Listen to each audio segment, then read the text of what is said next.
Hello, my name is Vilma and I am a knitter from Finland, and today I want to share a long overdue update with you all.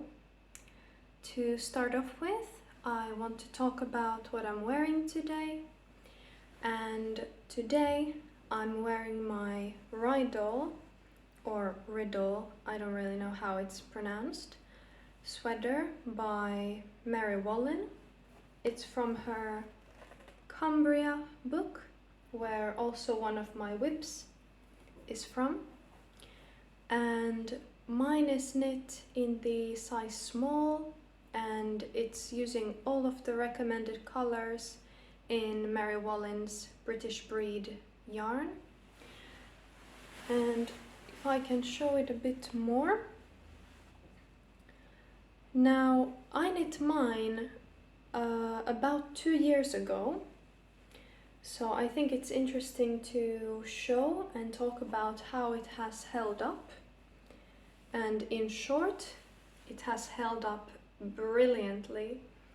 The yarn wears absolutely beautifully because it's a more, I wouldn't even say rustic, maybe rough yarn.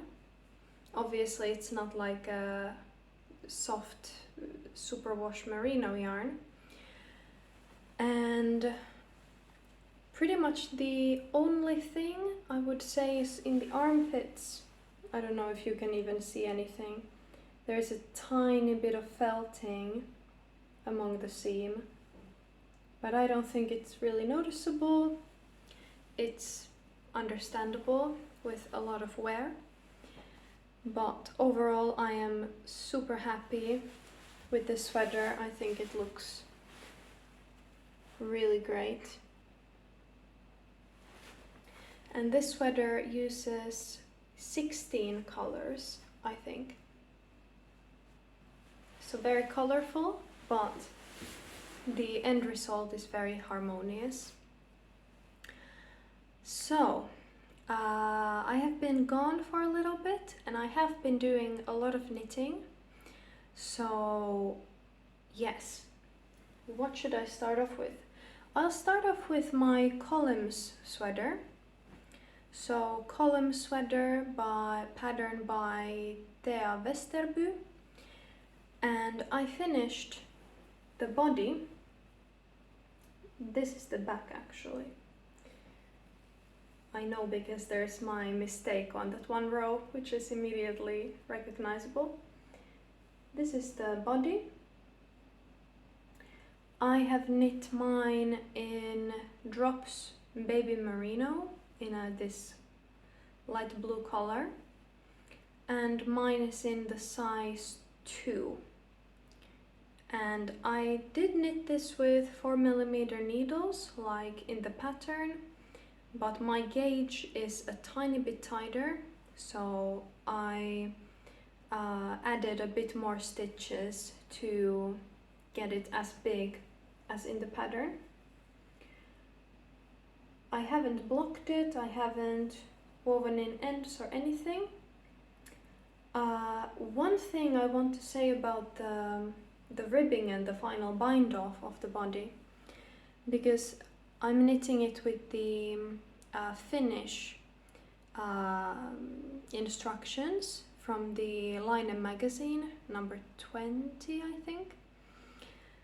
And at least in the finish instructions for the bind off, it just says bind off, how was it worded?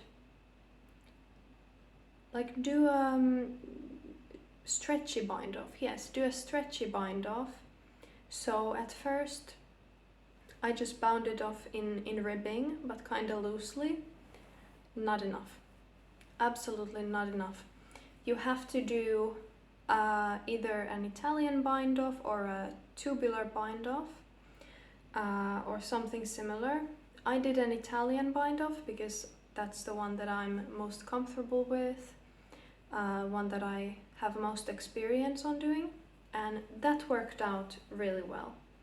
So when they say stretchy, they really mean it has to be stretchy. So My, what would I say? Like, my forecast for this sweater is that I think in blocking it's going to stretch out much more. Right now, when I tried it on, it is already like kind of loose. I would say maybe 10 to 15 centimeters of positive ease, but I think it's going to relax even more in after blocking because of the structure, and you can see the stretchiness of the fabric. So I'm pretty confident it's going to relax even more in blocking, which I'm happy about because I really want it to look relaxed and oversized. But so the future of this sweater, I really deemed it not seasonally appropriate at the moment. This is really a spring sweater for me. So because right now we just entered November, I am going to put this one into hibernation for the rest of the year, and I will probably pick it back up, I don't know, maybe in March of next year. I think we will see this again. But for now, I prefer to focus on more seasonal knits that I can wear immediately once they are finished. I almost forgot. I have to bring a finished object that I made. Just a moment. It was just right out of the camera. Because last time, it has been such a while, I had a new cast on, which was it was a couple episodes ago. It was the Gode Vibber Hals by Kristine Fjellheim, and I have finished it. I have finished it a couple of weeks ago. I have worn this a bunch already. So this is what mine looks like. I knitted in Snefnug by Camarosa in the colorway light powder or luspudda, and the only modification I made to this pattern, I was on gauge and everything, is the neck ribbing. And the only reason for this, because mine is a lot shorter than in the pattern, the only reason for this is that I ran out of yarn, because this is a stash project for me. In the pattern, the ribbing goes on for 20 centimeters, and mine is, I think, only 7. But I can pop it on quickly. So you can see, like, yeah, like my 7 centimeters ribbing, it's not useless, it does do something, but obviously it doesn't cover my entire neck like it's meant to. But especially for the earlier time in autumn, this is definitely good enough and warm enough for me. But probably as it becomes winter, I will need something a bit warmer than this. But overall, I am super happy with this project. This is the back side, so you can see that the cables are going the other way. Yeah, I am super happy with this. I think it looks very pretty. And I did wet block this. Usually I don't block accessories, or I might just steam them, but because it has such prominent cables, I did want to properly block it to really bring them out, and for that good stitch definition. Yeah, really happy with that cowl. So then to my whips. The first one I want to show is my Keris slipover. I can show a picture of it because it is the one whip from Mary Wallin's Cumbria. Keris. Oh, I really like to show this picture because it's so beautiful.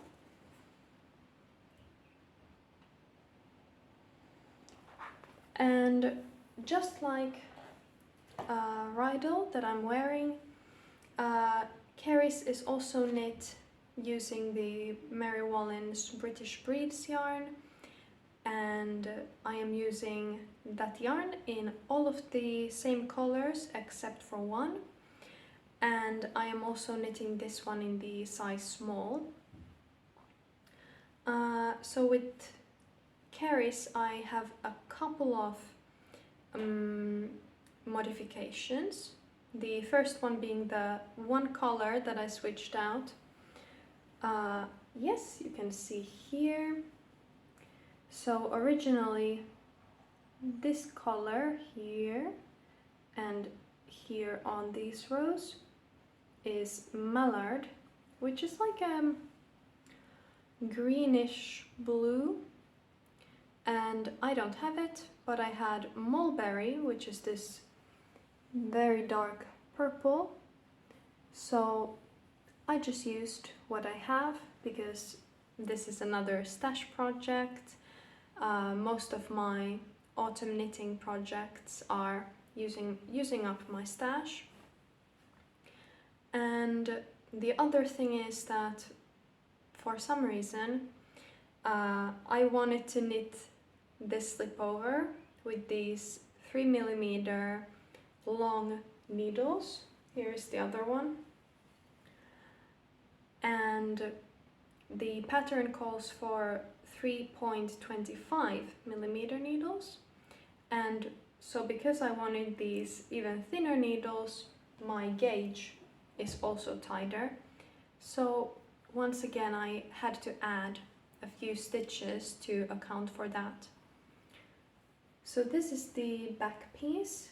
Since Keris is knit in the flat, you knit the back and the front separately, and then you seam them together.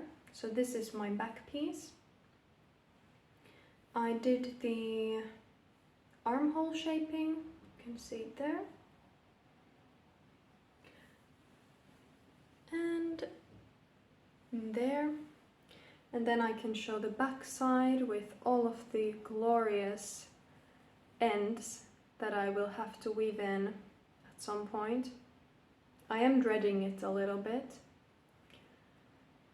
I did weave in a few ends right around the armhole shaping, so you can see here there is part that doesn't have the ends just flapping around.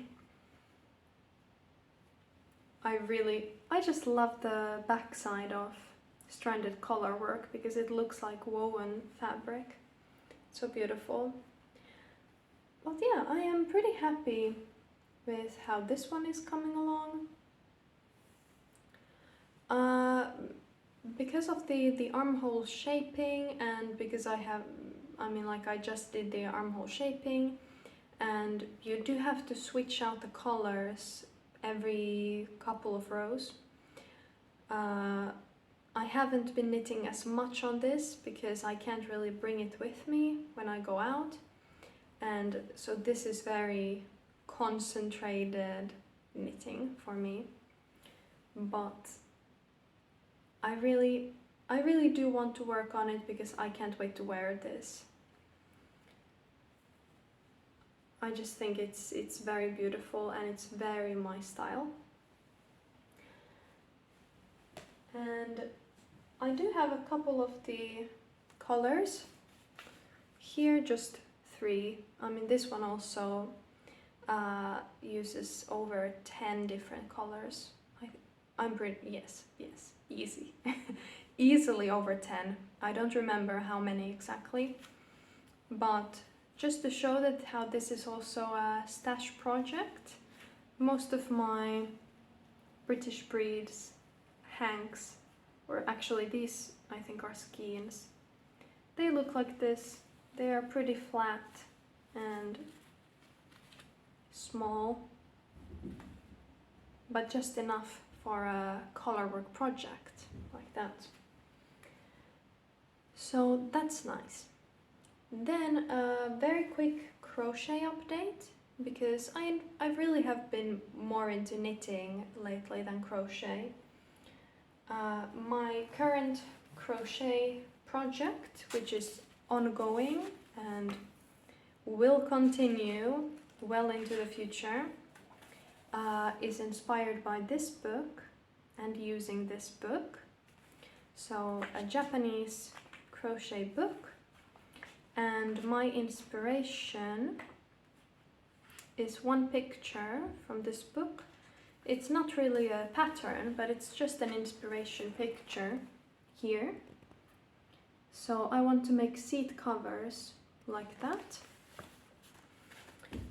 And this time I only have one finished yellow square to show. I'm really trying to make more of these basic squares, because making the flower squares is way more fun and way more interesting, but I think that ultimately, in order to have a cohesive design and for it to look really harmonious and lovely, I do need a bunch more of these basic squares. So I have one of those finished, and currently I am working on a flower square. So I'm making this little yellow flower, and it's going to have some green leaves around it and then a white border. And the yellow that I'm using is this one by Sandnes Garn, Baby Wool Lanet, and it's a 100% superwash merino yarn. And the green for the leaves is this very stash yarn looking skein. This is Venla by Novita in the shade Puyo, and it has unfortunately been discontinued because, was it this year or a year ago, Novita discontinued their entire Venla yarn. I think probably producing it became more expensive, and I think that they do have a new fingering weight sock yarn already, but I haven't tried it. And I do still have some of my Venla yarn left, so I'm using that. Then those are basically all of my old whips.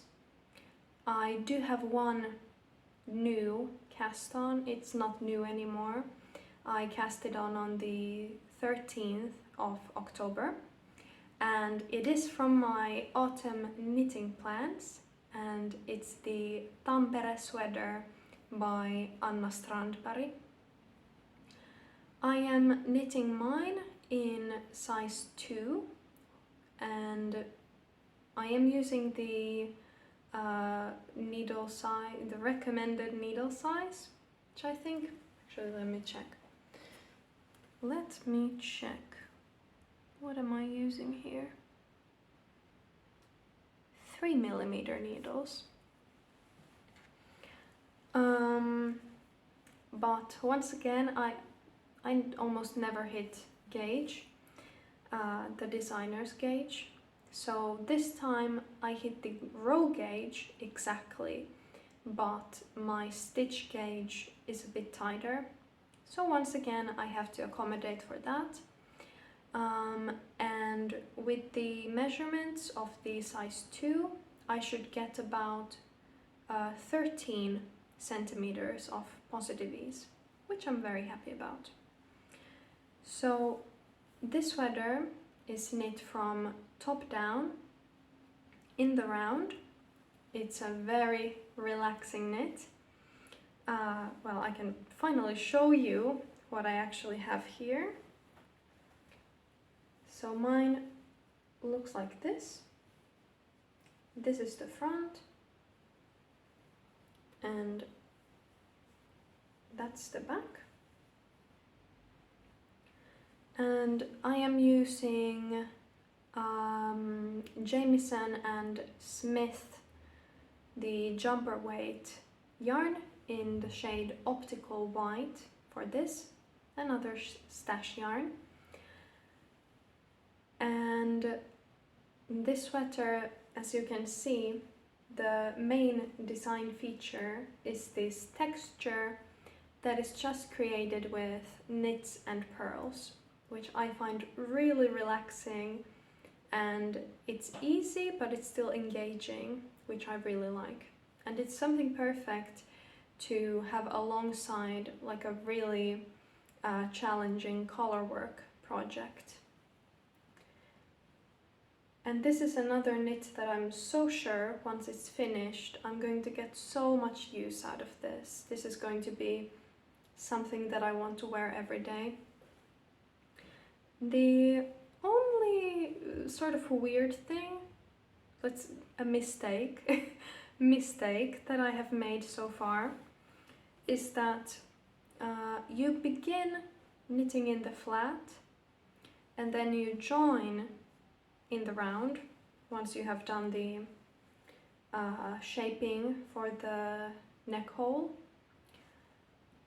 And probably at that point, maybe it's even mentioned in the pattern, but I missed it. At that point I would imagine you move the starting point to like under the arm, to a convenient, you know, hidden spot.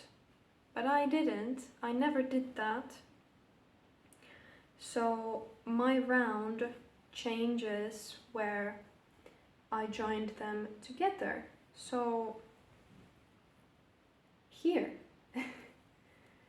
my starting point it's like right in the middle of the front. Well, not even in the super middle, but right here. If the sweater is on me, here is the starting point. And maybe you can see how that created some problems for me, because obviously with the texture you have to switch between pearls and knits every couple of rows. And I didn't want to get the jog of switching between the textures, and also right in the center of the sweater, not very nice. So I did a little trick where you first slip the last stitch of the round and then pick up the one below the first stitch of the next round, then knit them together and then continue as normal. So that gets rid of the jog, but I mean you can still tell, that here something different has happened. Yeah, I think you can tell. But maybe, I don't know, maybe from afar you can't tell. And I have been thinking that maybe once I'm done with these textured rows, once I have just some stockinette for a while, I will try to sneakily change where my round begins to a more discreet spot. But overall, very happy about this. Only wish that I would have been a bit smarter in the beginning. And this is one of those things where I know it's not really going to bother me that much when it's finished, and probably after blocking everything will smooth down a bit more. It's going to be fine. It's going to be a beautiful sweater, even with my silly mistakes. So that, I think, is everything for today. Overall, I have been really enjoying knitting. I didn't really address the elephant in the room in the beginning of this video. If you have seen my previous videos, you will recognize that I'm not in my living room, and that's because I've been staying at my boyfriend's house for the past couple of weeks. And that is also why I procrastinated with filming a new update. But here it finally is, and I would be so interested in knowing, what are you knitting on? What are you excited to cast on? Do you have any maybe tips on how to better avoid that sort of textured jog, or maybe it's something that I just have to live with? But yeah, thank you so much for watching, and bye!